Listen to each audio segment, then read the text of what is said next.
Meek is coming to Marvel Snap and is a 1/1. After each turn, if you discarded any cards, gain +1 power for each and move. I don't know why more people aren't talking about this card, because this has crazy ramp potential, possibly even higher than Nebula. Welcome in, everybody. For those who do not know, my name is Guest, also known as ItsGuestGaming, and this is my brand new Into the Spotlight video series. Make sure you hit that like and subscribe button down below to keep up to date with new information about cards that are premiering in Marvel Snap, including some decks for you to sample out and a counter deck if you happen to be one of those types of players. So let's dive a little bit deeper into what Meek is actually going to bring here to the game.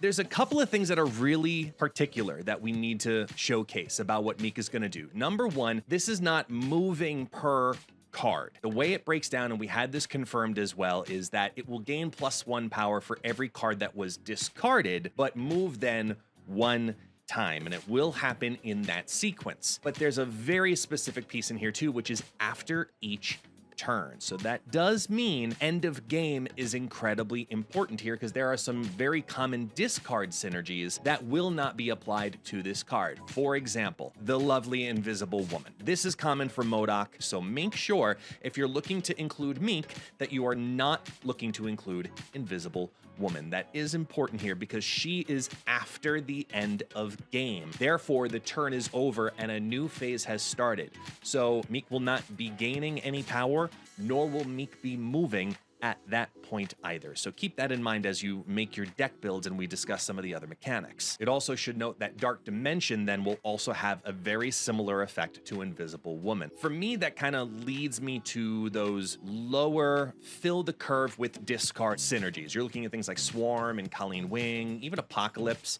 So if you do a Dracula build with APOC, understand that that individual discard, if that's the only discard that were to happen on turn 6, because Dracula's built the same way, it is at the end of the game. It will not proc Meek to gain power or move. So keep that in mind as well, because you're going to see Dracula in a couple of the decks that I've built, but not for a Meek synergy, but just for general discard, to be honest.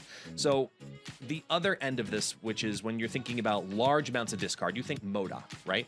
MODOK is going to work very, very well, but not for MODOK Tribunal Hela necessarily. You're going to get it down early, and sure, it might get one big move, but not the best way that you can get Meek to go. In my opinion, the more consistent way to get solid power above rate is going to be those decks that are building multiple different discards throughout the entire course of the game. Let me show you what I mean. You can throw it into Hela Tribunal. Go for it. Have fun. If you build a deck, let me know down in the comments that uses Hela Tribunal and Meek, but I'm going to be steering more towards those swarm-focused builds that will more consistently guarantee that you'll be ramping up to 1/4+, if you will. We're going to see the emergence of a new hybrid, which is going to be discard move. So let's kind of feed into that a little bit. I've built what I'm calling Meekly Moving, which is, in my opinion, my most well-rounded version. A couple of others will be having a lot of similar cards because it's discard, and there's only so many discards in Marvel Snap. But take a look on through with Blade, Morbius, Craven, Swarm, Colleen Wing, Dakin, Werewolf by Night. Yes, I am going to make Werewolf by Night work with Miles Morales, Silver Samurai, Hellcow, and MODOK. So think about how that curve is going to fill on out there, especially with Silver Samurai.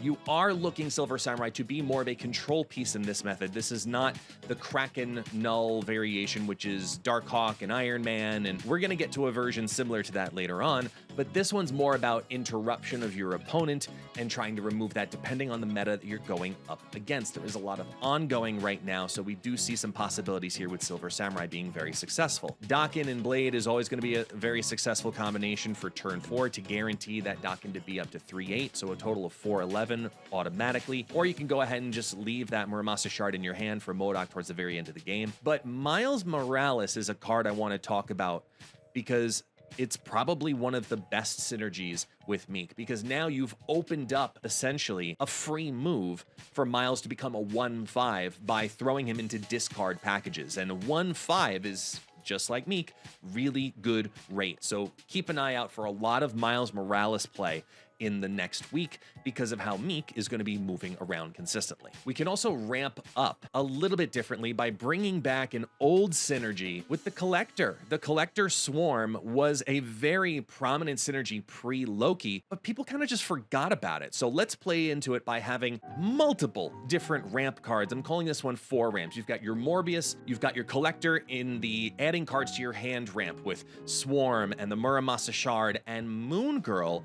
in here as well for possibly doubling up those Morbiuses, ramping up that Collector too. You've got the Dakin, which can double up on that big giant discard towards the very end, or discarding a bunch of Swarms with double Colleen Wings.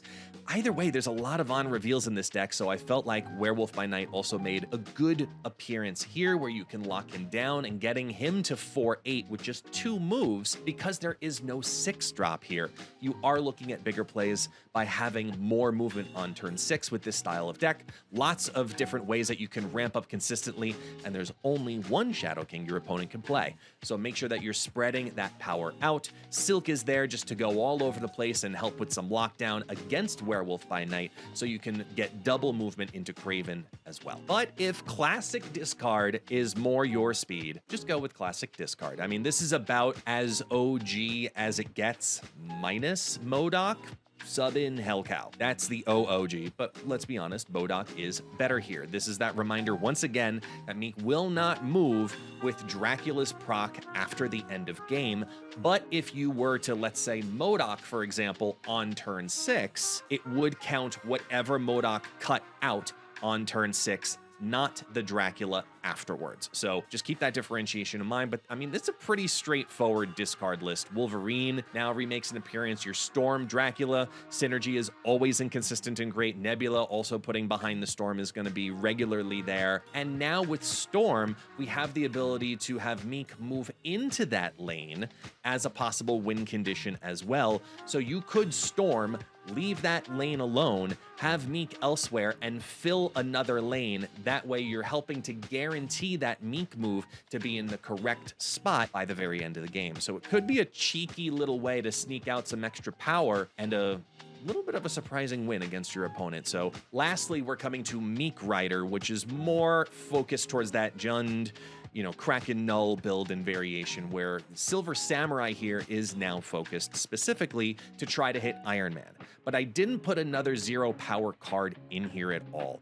I tried. I thought about different ways. Maybe we can put back that, Morbius just in case, if it's early enough in the game and there hasn't been enough discards yet, depending on the timing. But the way I looked at it was, you're not going to get down all of your Kraven, Shadow King, Zabu, Jeff. It's just going to get rid of the one that didn't happen. So now you're looking on the interference if you don't pull that Iron Man by then. Or you can just go ahead and play your Black Bolt stature combination. It's going to be consistent and fantastic here. This is about just average good stats for this deck, with a little bit of control from Shadow King, so obviously be careful depending on where your Kraven's going for that ramp piece, but I think this deck in particular is going to be really good. If you take out Hellcow even, you could go with Crossbones depending on the consistency that you like, since we are playing a Zabu build, and you could feed into Zabu into Crossbones if it's played all by itself. So there's a couple ways you can Meek around this deck, but I think this one's going to be the most fun with Black Bolt stature. Lastly, something I want to start presenting to the community is, look, if you're not going to be getting this card, that's okay. It is a Series 4, so it is only 3,000 tokens,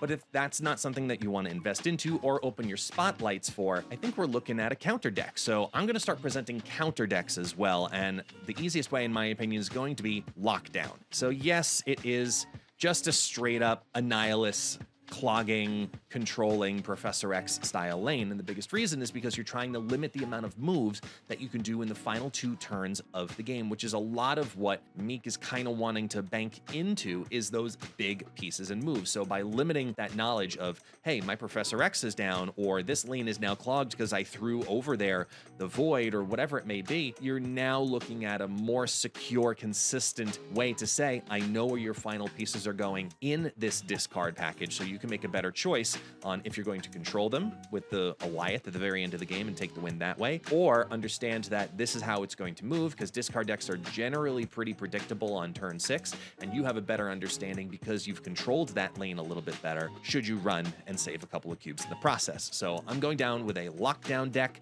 as a potential counterplay for Meek this week.